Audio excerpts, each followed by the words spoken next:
testified about the number that we have given to this court, and you said it belonged to Mr. Ntuli. Is that correct? That's no suspect number 5. Mr. Ntuli? Yes, you know. Uthi yebo ngikuthulile lo bufakazi obumayelana ke nenombolo okanye cell phone number engithe mina eka baba Ntuli umangalelwa wesihlanu. Okay. Where did you get that number from? I also received it from the investigation team, as well as the searches were all done by myself. Leyo nombolo ngayithola ke kule thimba labaphenyi kanti ke nami ngithe mangiloko ngiphenya ke ngase ngiyayithola leyo nombolo. Do you have any proof from the service provider that it belonged to Mr. Ntuli? Not from the service provider. Kanti ke kulaba ke abahlizeka ke ngeenkonzo zoxhumano angizange ngithole leyo nombolo uqhamuka kubo uqinisekisa ke ukuthi leyo nombolo ke baba Ntuli. Okay.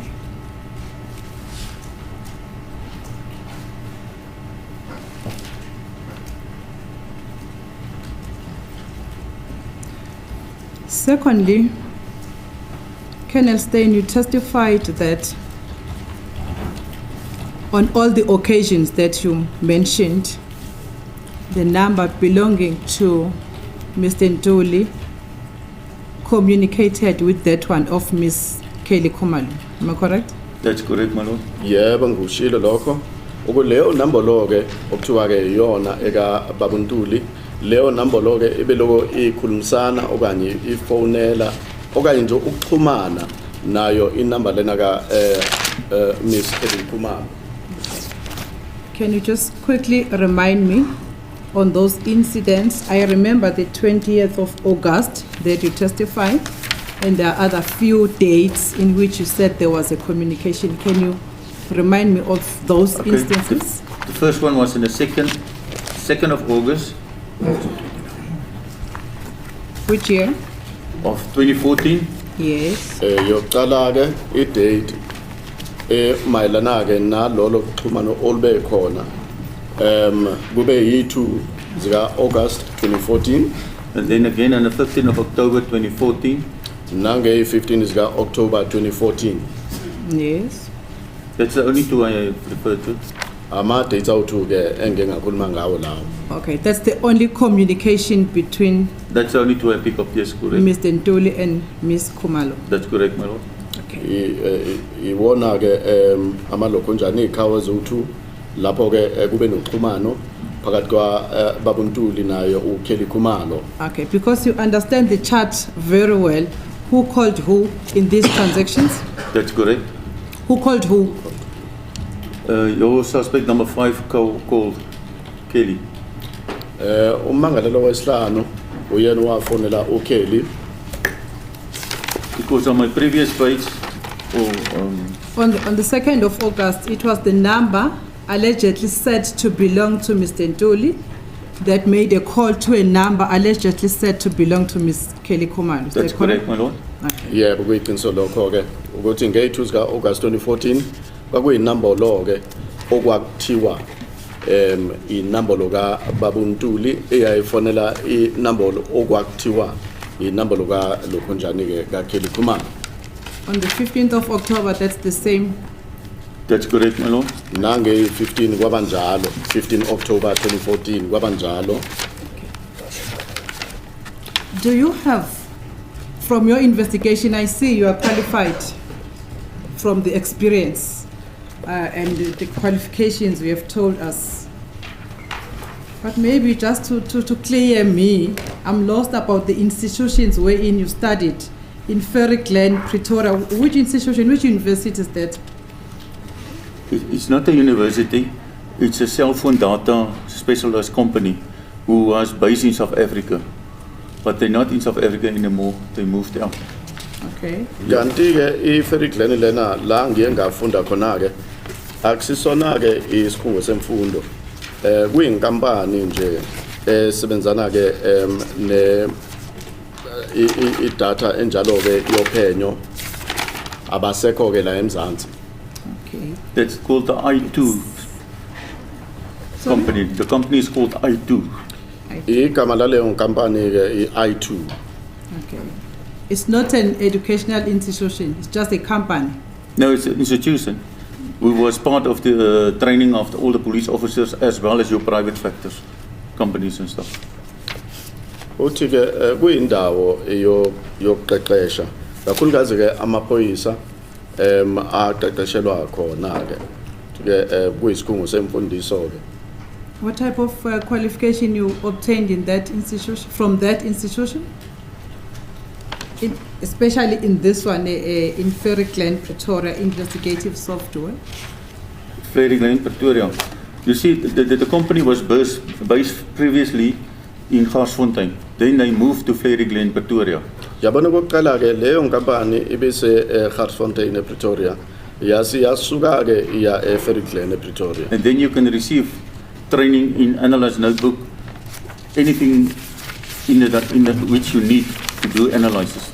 Okay, but the type of qualification that you received there, you obtained, what is it? Is it a diploma? Is it a certificate? Is it a recognition? It's both. It depends on how long your course. Ngaba zowuthu nje kanjalo i-certificate okanye i-diploma kuncike ekutheni ke wena ke uthatha isikhathi esingakanani lokufunda khona la. How long did you take?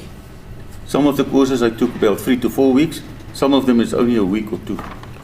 And then you go for regular update courses. You go for? Regular update courses. Amanye amakhosi ke bekuyiviki nje kuphela, amanye amakhosi beku amaviki amane. Emva kwalokho ke usungahamba ke uyovuselela. Okay, but in your case, what was the duration of your study here?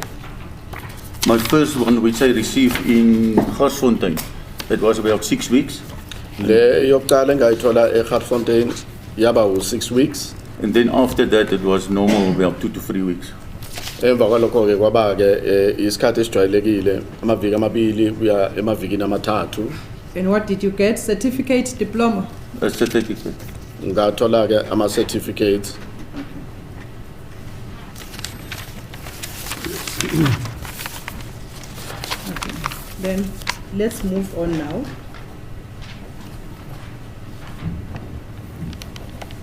To my question that I wanted to put to you. As a result of the investigation that you did, can you tell this court, can you be able to tell this court with certainty if the number allegedly said to belong to accused number 2 was used by number 2 at the time when that call or that transaction was made? My Lord, I can only mention to the court that number made a call to that number. So what is your answer to my question? I can't tell the court. If the investigation team can't come and say, this is the phone who belongs to you, I can't answer it. Yabona ke uma ithimba labaphenyi lingeke likwazi ukuza lizosho ukuthi yabona i-cellphone lena i-cellphone yakho. Angeke ngikwazi ukusho ukuthi leyo cellphone okanye leyo number yaleyo cellphone yafonela inumber ethize ke okuyinumber kaSibanibani lokho ngeke ngikwazi ukusho. Okay. Same with the receiver, with the recipient. That's correct, my Lord. I can only tell that number receive a call from each other. Yabona ke nokuthi ubani ufonayo nobani othola i-call lokho angikwazi ukuthi ngingakusho. Engakusho nje ukuthi inombolo ethize mhlambe yafonela inombolo ethize okanye inombolo ethize yathola ucingo oqhamuka kuyo inombolo ethize. Okay. So I want us to correct that, Kenya, because you are experienced. You don't have proof that the phone call that was made from this number and then the call that was received from this number was made by 2 people.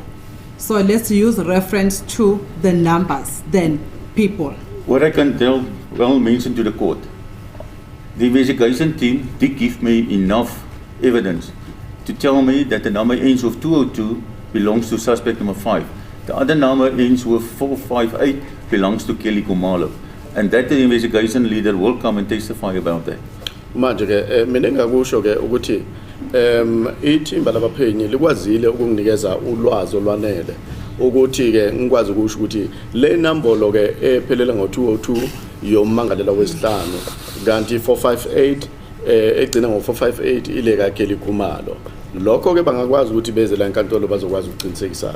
Colonel, I don't want us to testify or to refer on the hearsay. That's why I said from your experience, can you tell this court with certainty that the person who made a call on such a date, which is the 2nd and 15th, was Mr. Ntuli? And then your answer was no.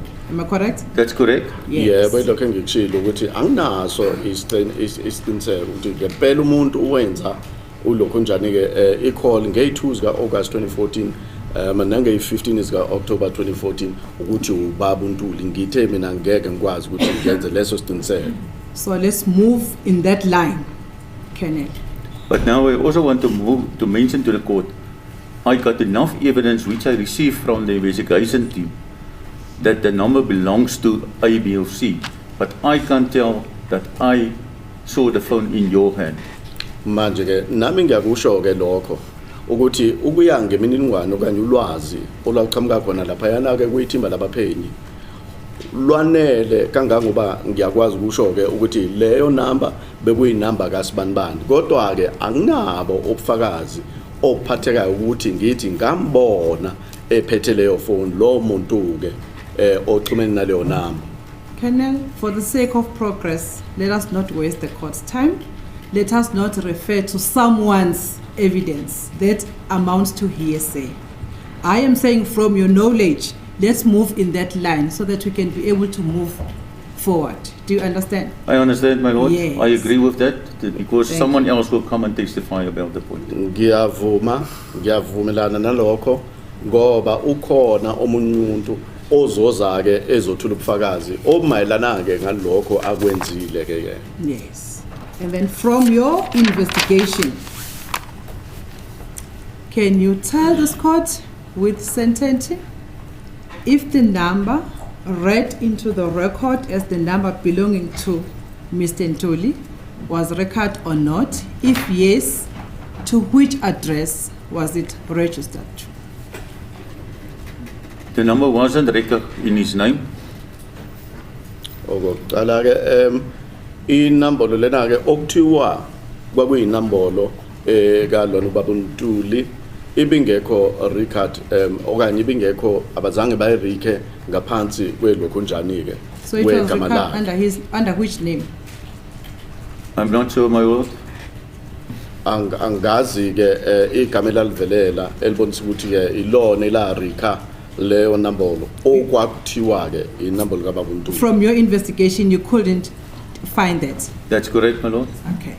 Uqhamuka ke kuphenyo engangilenza akuvelelanga ukuthi leyo nambolo yarikhelwa egameni likabani.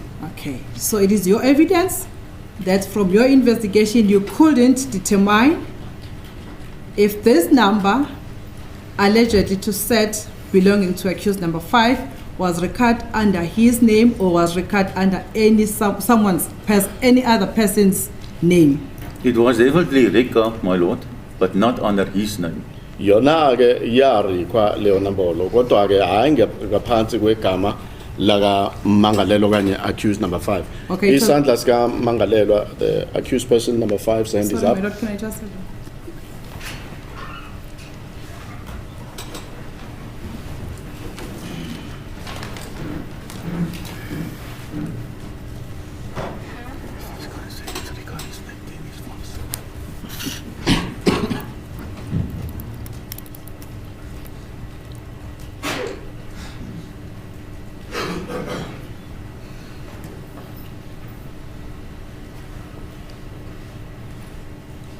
Thank you, my lord, for the indulgence of the court. Sorry, Colonel, for the disturbance. You were just giving the explanation.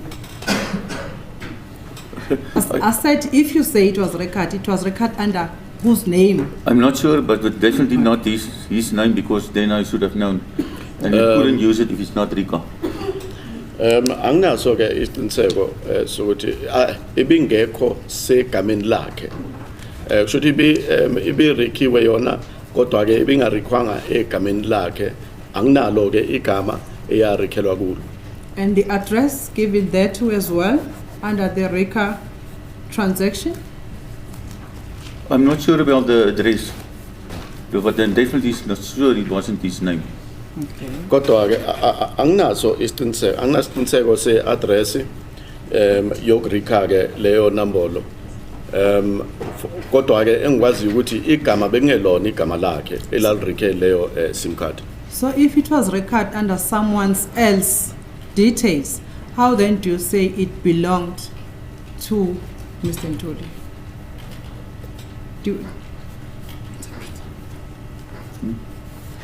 No.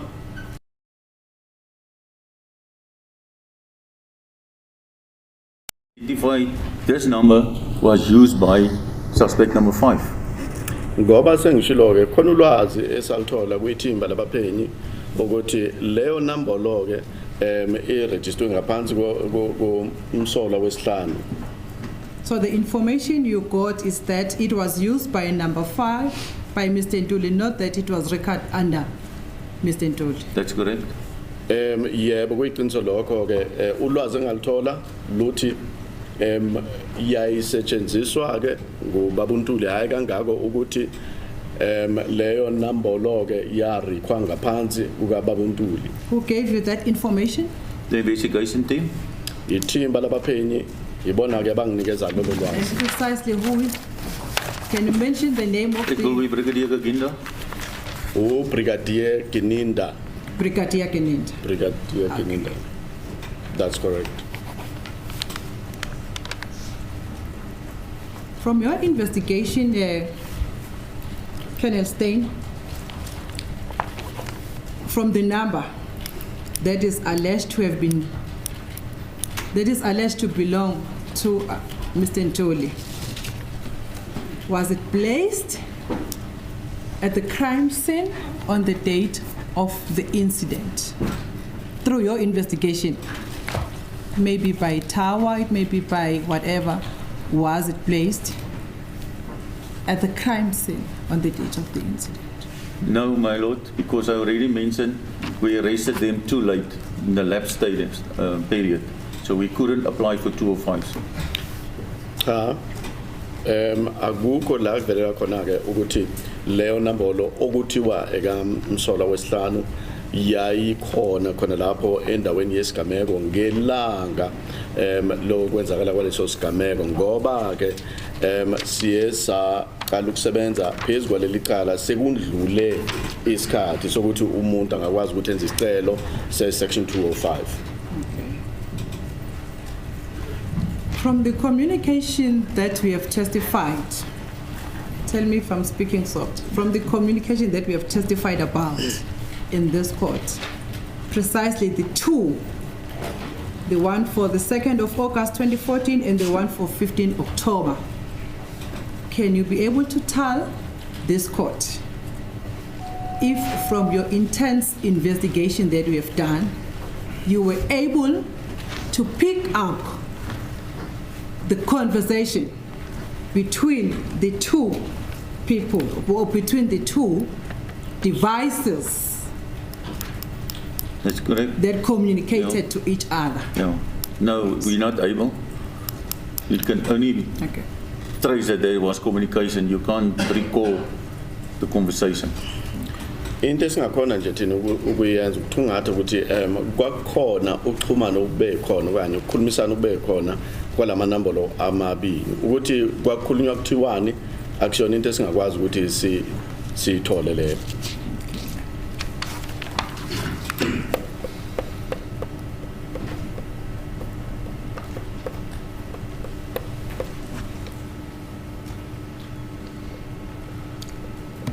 The question I'm going to ask now, Colonel, I'm asking it because you are a senior officer of the SAPS. Do you understand that? And one of the oldest as well, my lord. Yebo, mina ke omdala futhi. From? Ngowe experience mhlambe ke ukusebenza futhi. From your investigation, does your evidence inform this court that if there is anything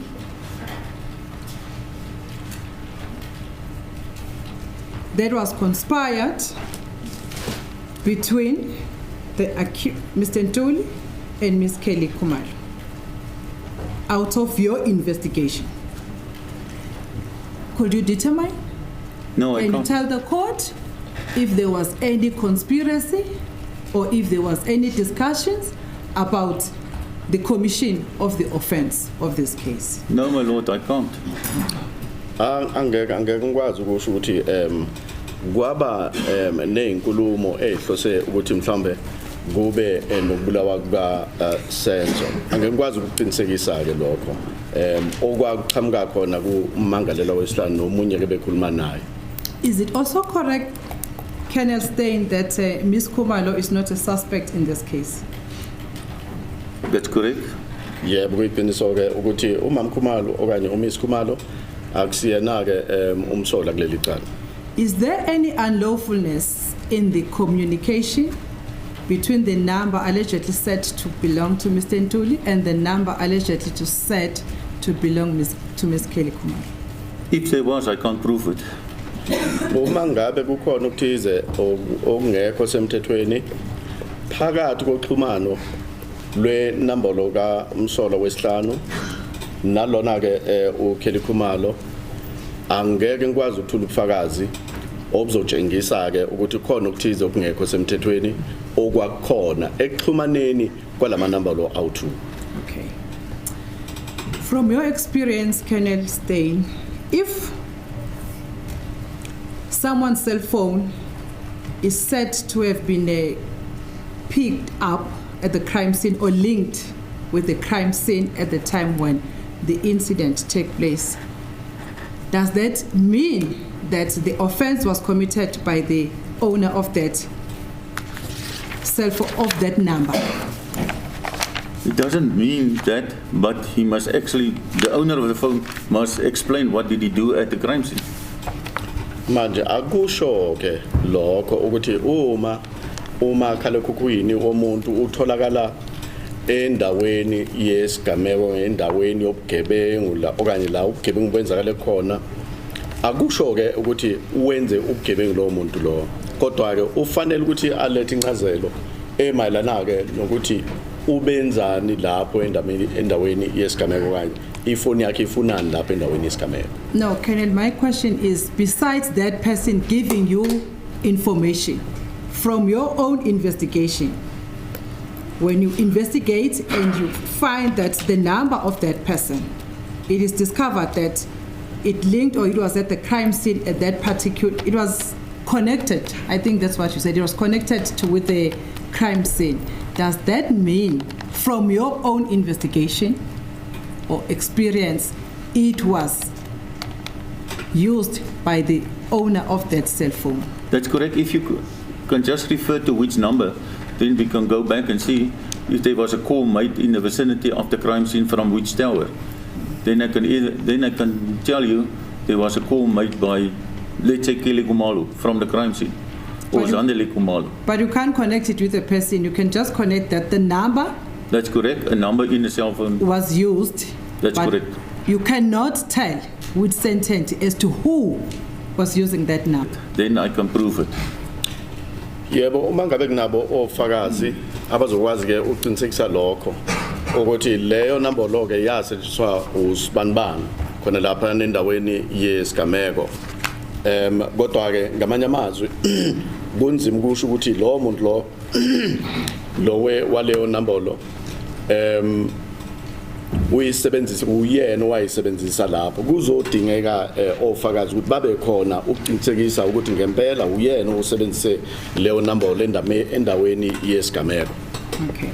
From the investigation that you have done, do you have proof? Or maybe can I just rephrase, my lord? I'm sorry. From your investigation, does it show to any degree of certainty if the communication between accused number 3 and Mr. Ntuli shows any conspiracy to commit the offense? No, my lord. Like I mentioned, I can just tell the court that there was communication. Mina engakwenza nje kuphela ukusho ukuthi labantu baxhumana okanye bayakhulumisana.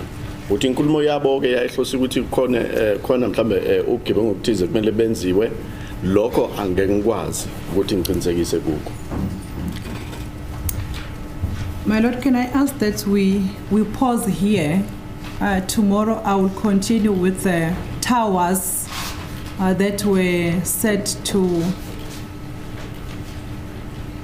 the towers that were referred to this court, wherein the number allegedly belonging to the accused was said it was connecting from. My lord, there isn't any towers which links to the suspect. Remember, we didn't have his 205 of time of the crime. We only got the other parties. It may be towers, it may be the other word, but they are Kimberley, they are Limpopo, they are those areas. Yeah, but that's correct. Yes. That's not the information of suspect number 5. It's totally nothing to do with him. And then we'll take it from there tomorrow, my lord. Kanti ke yabona lamathawa lawo kukhulunywa ngawo okuthiwa ke hayi cha bengewona amathawa kodwa okanye abenga xumanisi ummangalelo wesihlanu okanye abengakhulumi ke ngenambolo okuthiwa ekammangalelo wesihlanu besingabheke kuye lona ummangalelo wesihlanu asikho ke isidingo kangaka ukuthi singaze singene kangako lapho uthi ummeli kammangalelo wesihlanu ukuthi sizosuka khona lapho ke soqala khona lapho ke kusasa siqhubeke siye phambili.